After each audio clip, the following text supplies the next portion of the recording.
In the fall of 2006, Navy SEAL Lieutenant Jason Redman deployed to the Al-Anbar province of Iraq.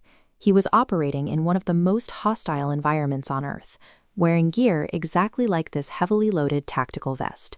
He was about to face the absolute limit of human endurance. Redman and his team were tracking a senior al-Qaeda leader responsible for sniper and IED attacks. Finding their first target empty, they spotted movement at a second structure about 150 yards away. They pushed through thick vegetation to approach. Without warning, they walked directly into an ambush line. 2 enemy machine guns opened fire. The first heavy machine gun round struck his arm. Redman felt what he described as a lightning bolt amplified by 1,000.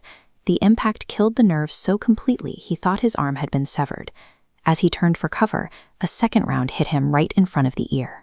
It traveled through his face, vaporizing his orbital floor, blowing out his cheekbone, and shattering his jaw. The impact knocked him entirely unconscious.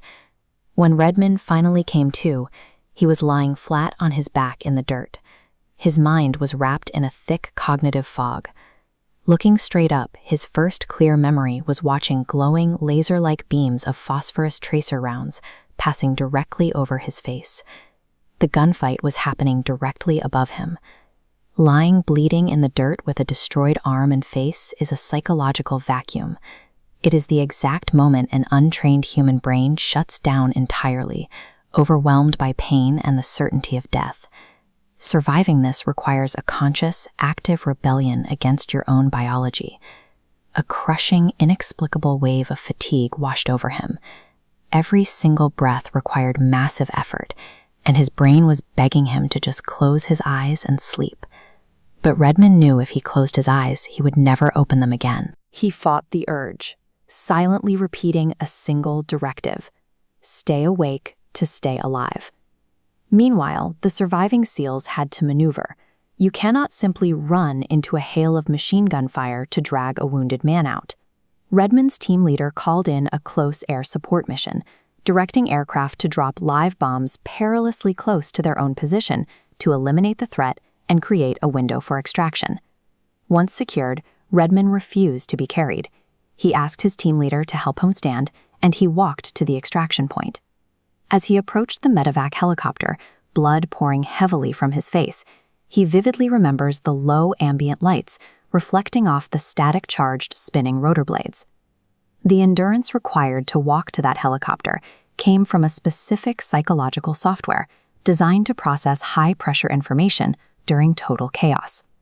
The origin of that software lies in the notoriously brutal Navy SEAL selection pipeline. The curriculum is meticulously designed with a specific goal: to break a candidate mentally long before their muscles actually fail. It culminates in Hell Week. Candidates cover an estimated 200 miles while carrying heavy rubber boats on their heads, boats that fill with sand and weigh up to 400 pounds. When they aren't running, they lock arms in 50-degree ocean water, enduring surf torture as waves crash over their heads until they border on hypothermia. But the true weapon of Hell Week is sleep deprivation. The average student gets just 3 hours of sleep for the entire week.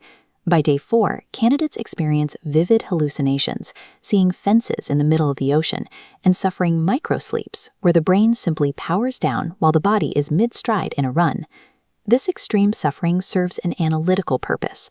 It forces the candidate to learn that the human body can output 10 times more effort than the brain claims is possible. It proves that the panic signal your mind sends you is a liar.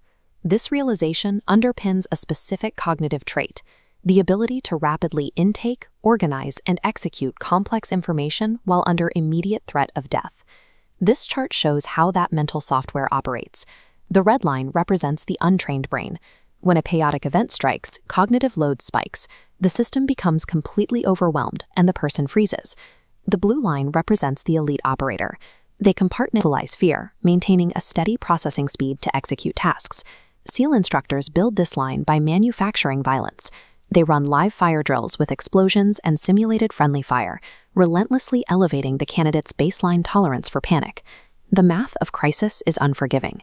If you tolerate good enough in your daily preparation, you will inevitably default to your lowest level of training the second unpredictable chaos hits. For Redmond, the true test of this training didn't end on the battlefield.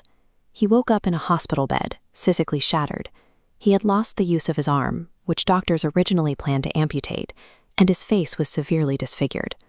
Lying there, the temptation to surrender to self-pity was heavy, but he made a calculated choice to reject victimhood. Redmond grabbed a piece of paper and wrote a highly specific, uncompromising sign for his hospital door. It banned anyone from entering his room with sorrow or sadness, declaring that the room was only for intense, rapid regrowth. Redmond used the sign as a written, personal mission statement to hold himself accountable. Human memory is short, especially in pain, and he needed a physical anchor to stop him from slipping backward on his worst days. Massive failures will either completely destroy you or permanently define you. Surviving the initial impact means nothing if you don't make the active, daily choice to rewrite your own mission during the recovery. Redmond formalized this survival mechanism into what he calls the overcome mindset. It is a 3-part cognitive framework that pulls directly from battlefield tactics and applies straight to professional resilience. This flowchart breaks down the mechanics of the framework. It starts with awareness. When an ambush hits, you must immediately accept the terrible reality of the situation without panicking. You scan the environment to identify exactly what else can go wrong. Next is preparation. Before the crisis even happens, you run worst-case mental simulations. If you have already visualized the failure, you bypass the shock phase when it actually arrives. Your brain already knows what to do. Finally, action. Once the chaos hits, you execute the plan relentlessly. Even if the plan is imperfect, moving forward with violence of action is the only reliable way to regain momentum and overwhelm the problem. These same mechanics function in the wake of a professional collapse.